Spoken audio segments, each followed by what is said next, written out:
Honestly, turn my back for 2 minutes and someone comes in and snaffles my blimmin' cheesecake. Sylvia.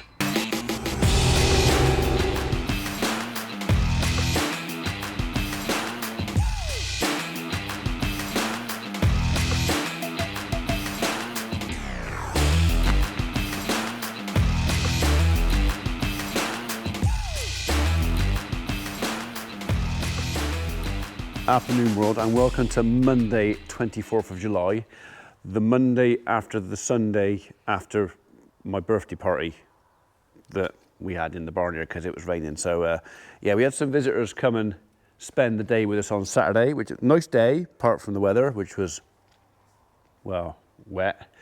And yeah, we fed them all, and you know, barbecue, sausages, burgers, cupcakes, cheesecake.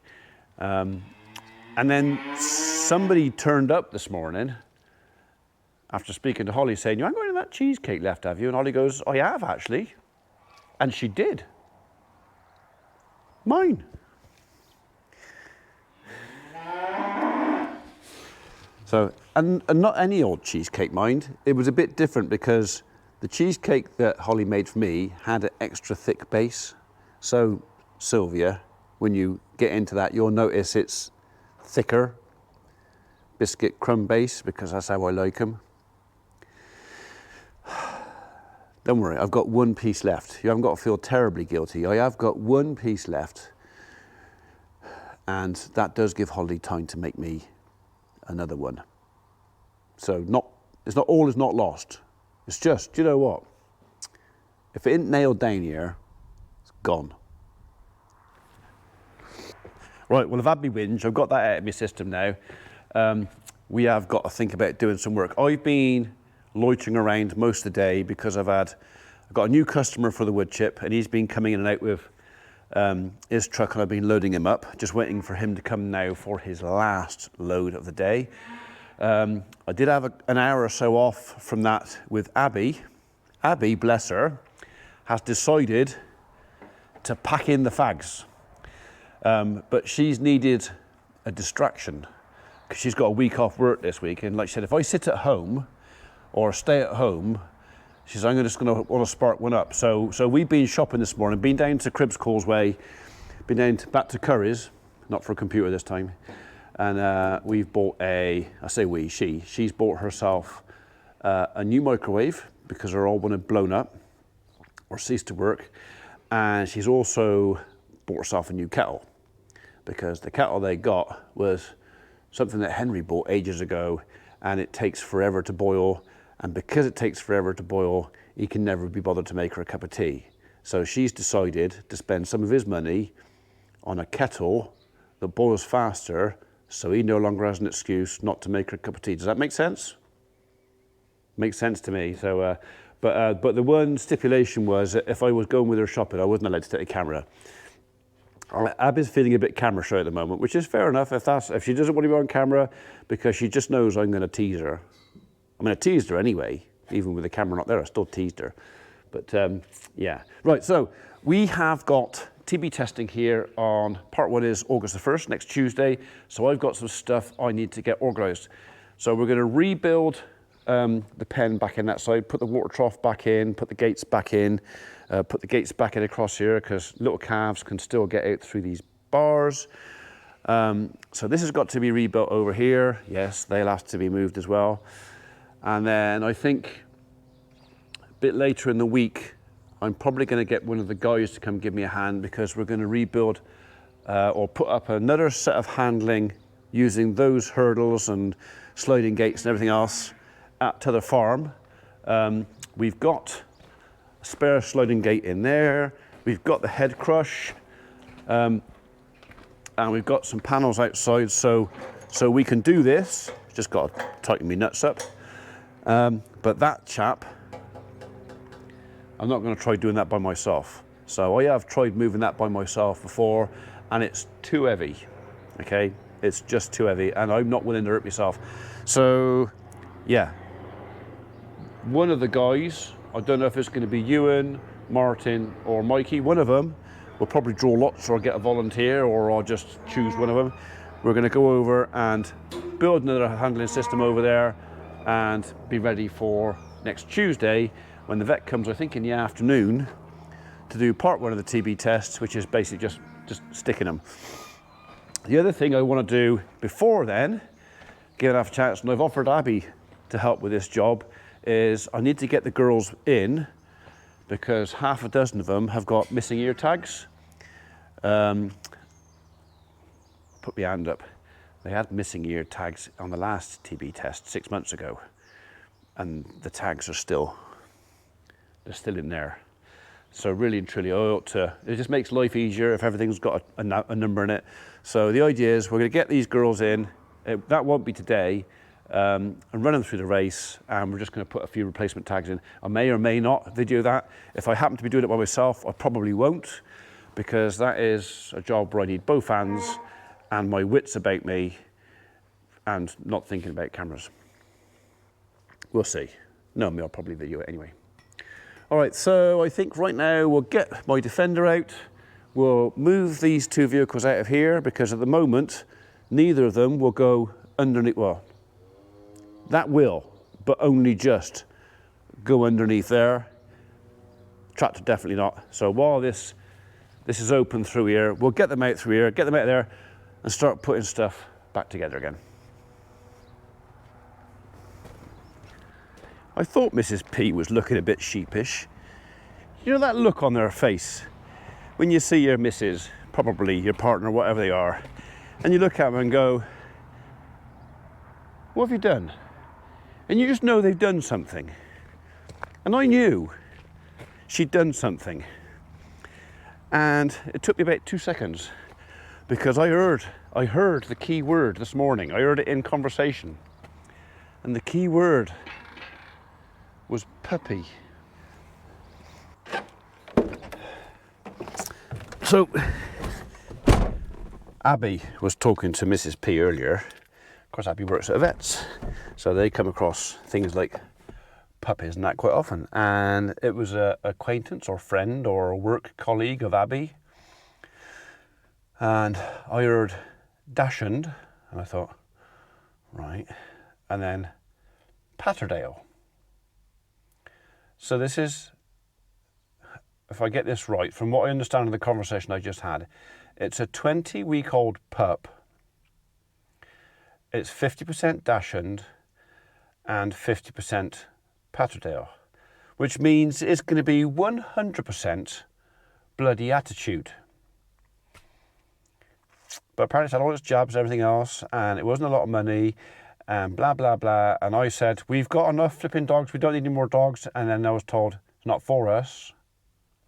So Mrs. P has bought a puppy, not for her, not for us,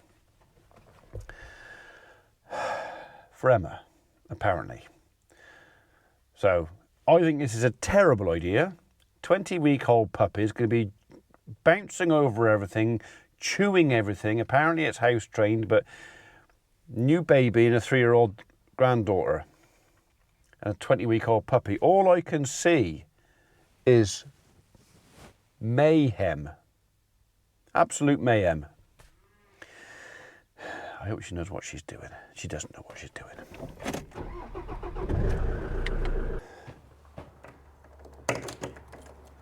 Did I just lock that? Yeah, of course I did. I even knew I did it, and I still took the key back out again. Oh, someone's been sitting in my seat. I wonder what other buttons and knobs they've been playing around with.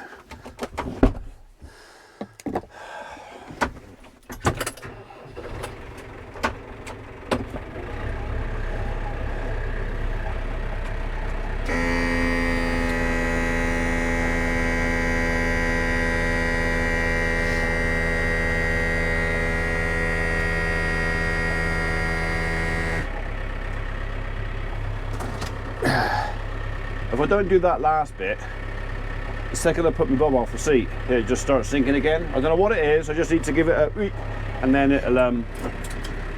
it'll stay there.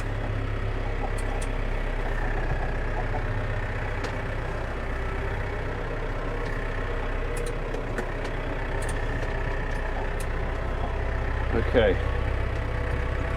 We'll have everything in here, this side, and then I can put everything else back in that side.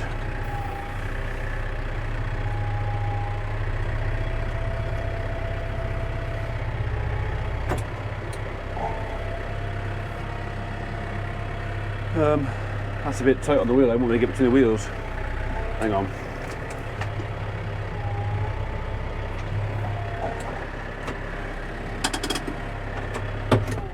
That'll do.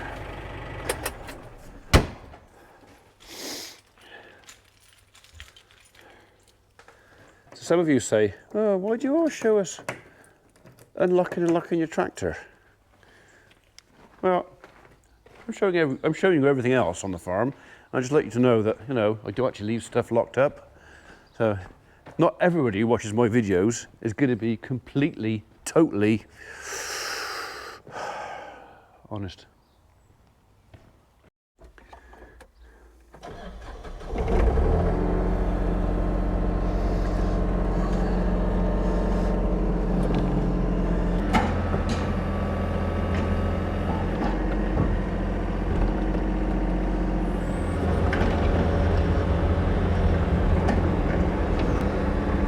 So if you're wondering why machines are in here, it was because amongst our visitors were folks who've probably never sat in a digger or sat in a tractor or a skid steer. So we basically had the machines down in the shed here, so anybody who wanted to experience sitting in a digger or a tractor or a skid steer, well, they could. Just in case you wondered.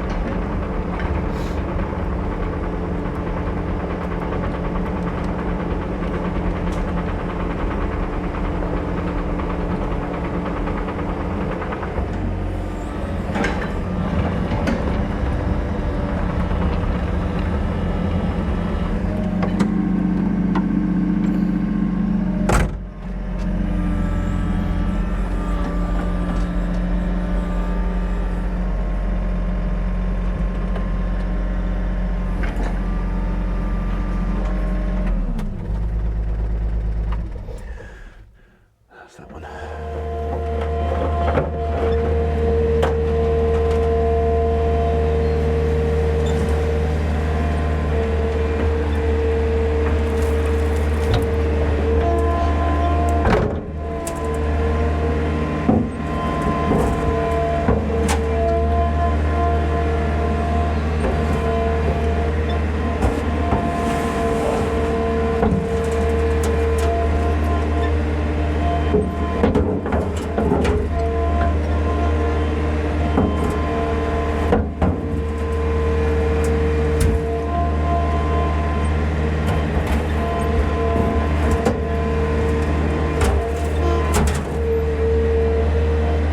That did it.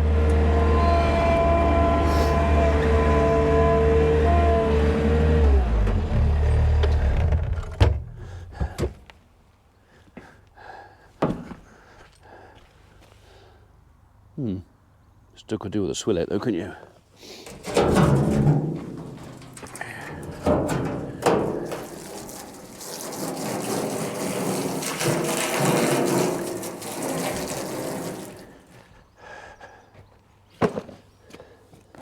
Right. Patrick's had a smashing time with this and has bent it, so if there's any time to unbend it, is now. I don't know what it is about service boxes or water tanks and cattle, but it seems to be wherever we decide the service box should go, it's never where they want it.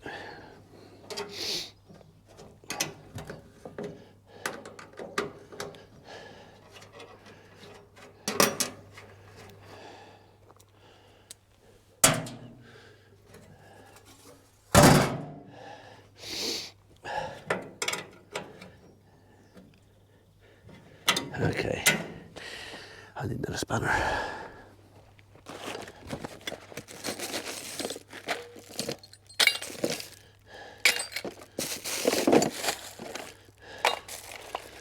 sure why I've got two in there, but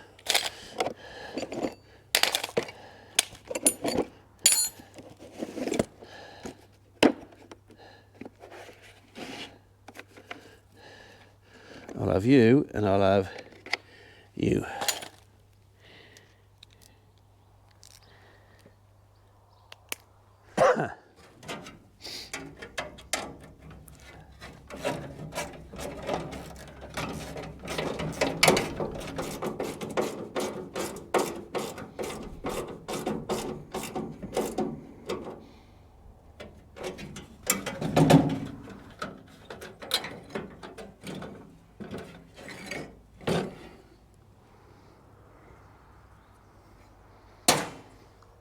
Right, I need to put these straight because they are both bent.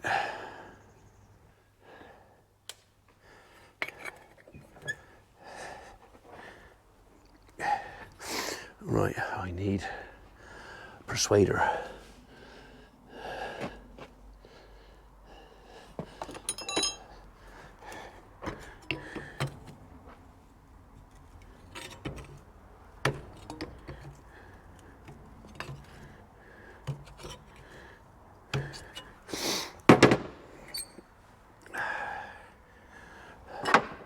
That's better.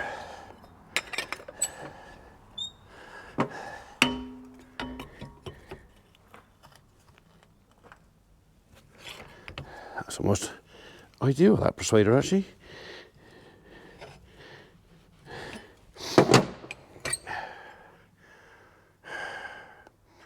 Bit more. Just have you in there straight there, that's better.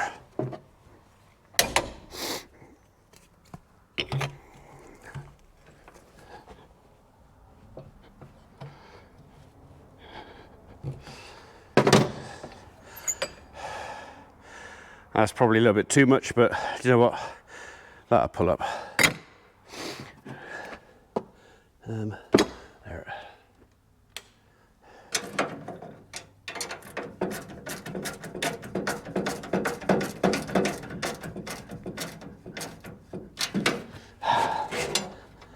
Okay, well, it's still not Patrick proof, but you just have to work it a little bit harder next time. So let's see how long it lasts, like that. The only downside with moving that way, back again, is I'd shortened, I'd shortened the pipe to fit. Now the pipe's too short, so now I have to lengthen the pipe to fit. Right, that's a spare stop end. Always worth having a couple of these around, just in case. Right, we need to go and cut another piece of pipe about 3 inches longer than that.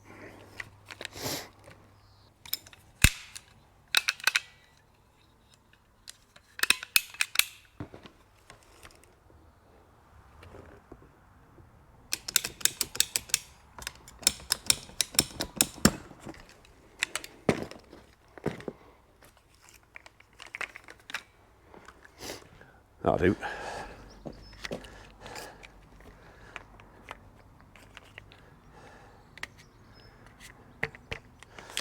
Okay, right then. You can go on yours first. And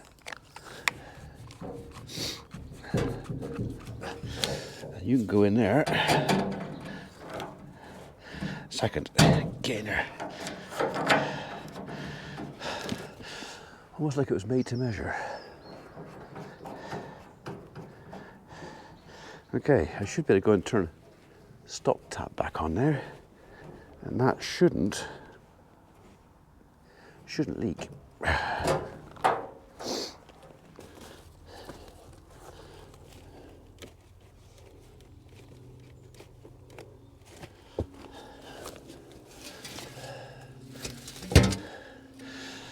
I won't put that on properly because I'm bound to be coming back there in about a minute.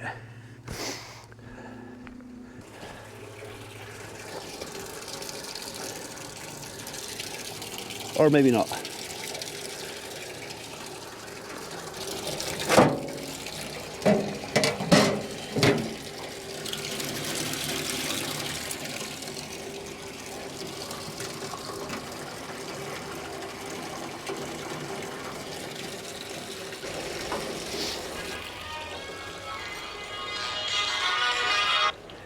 Hello, love.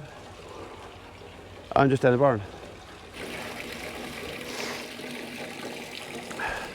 Right, if I can go on and fill up for half an hour.